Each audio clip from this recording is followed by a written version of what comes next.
everybody. Zachary Levi here in the heart of London's famous West End. Behind me is BAFTA, the British Academy for Film and Television Arts. Why are we here? Excellent question. For starters, Tomb Raider, the series, has garnered a lot of love and accolade from BAFTA over the years. Some of the key players on Crystal's dev team are BAFTA LA members.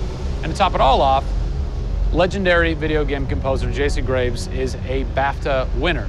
We're going to catch up with him in just a bit, but first, a little trip to Raleigh, North Carolina, where we go behind the scenes at Jason's recording studio. These are the final hours of Tomb Raider.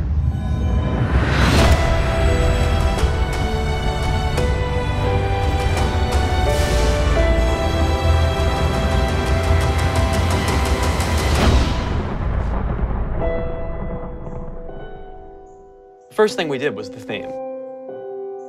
There have been many composers in the games or the films, but they've always used the original theme. They said, we want to start with a clean slate, new theme. I did it on piano, very simple. I was really scared just to send it because I'm like, I don't know, I think this really works, I think I like it. We ended up taking that exact theme. The first demo I sent was on the first trailer.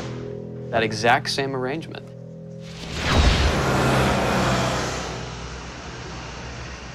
So, Jason, currently you're working on this reimagining of Tomb Raider. When you're taking on a new project, what are the things that attract you to that project? The heritage of a particular game, I think obviously. And don't even get me started on Tomb Raider. I literally almost drove off the road. I was on the phone with the audio director. Like, oh, stoplight! And I had to pull over a little bit to not hit the car behind me. What I loved about Tomb Raider, what really drew me to the project was they had no pre-existing conditions. Because they wanted to get out of what it used to be. They wanted something new, they wanted something fresh. Jason's done hundreds of games at this point. He was an easy choice for us to go with on paper because he has such great experience. I listened through a lot of different material from a lot of different composers. I was really taken by how well he did the intimate stuff. The textures and the real, like, intimate and vulnerable bits that we needed to highlight in the game were a great match for us. What is square one for you when you start wrapping your head around it going, this is where I feel like this world is going to exist? Main theme, call me old-fashioned. Then it was a matter of finding out what kind of percussion would work. And always going back to the melody and the theme, because that's kind of the heart of the game.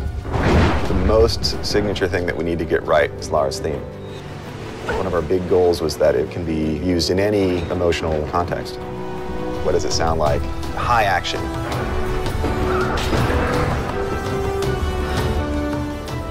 What does it sound like when she's in pain?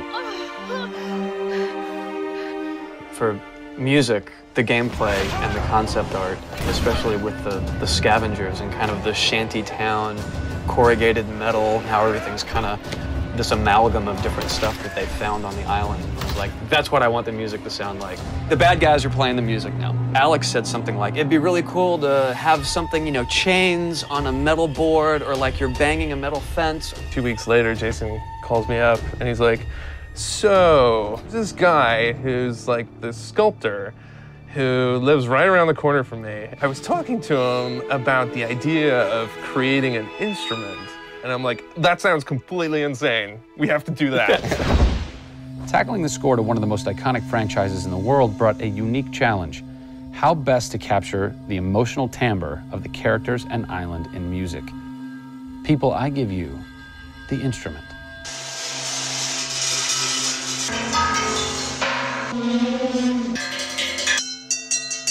The instrument. I was going to let Matt determine the aesthetics. I was really only concerned about the sound that the sculpture was going to make. Matt built this, which looks pretty much exactly like Laura's original homemade bow in the game. There's different timbres based on different materials, metal, glass. It's a direct line from the plot, the characters, the story, the environment, straight to the sculpture. We always wanted the island to have that character in itself. Creating an instrument gave it this unique identity. It's got a voice. Yeah. The very beginning of the game is nothing but the instrument.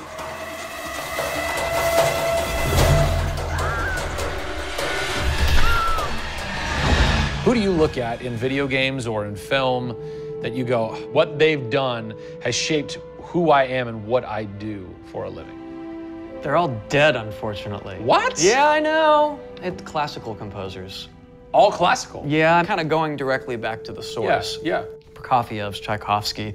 Even for some of the scary stuff, you've got Penderecki, who's a Polish composer. Actually, he's still alive. It kind of goes back to ballets or opera, which is kind of the precursor to film and video games. You know, they were telling a story. Yeah. And that's what I love about that music. It tells a story. Even if you don't know the plot, you can listen to it. And film music's the same way.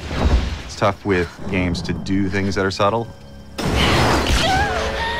You want to make Lara relatable, make her realistic. Got another one. She went down over there. Tell her story from the beginning and show how she became the superhero she becomes. One of the first things that I ask any developer is the emotion. Because to me, that's the biggest thing that music can do in 1/10 of a second. The music just, it nails the emotion. Wow, that was amazing, huh? I personally don't think I've ever sounded so good in an interview before. Although Jason, Jack, and Alex are audio savants, so that would make perfect sense. I cannot wait to jump into this game, not just for the amazing action, but the emotion and mood and tone that they're going to set with their incredible skill. Tune in next time for a special secret announcement that is going to change the way you play Tomb Raider forever. See you soon.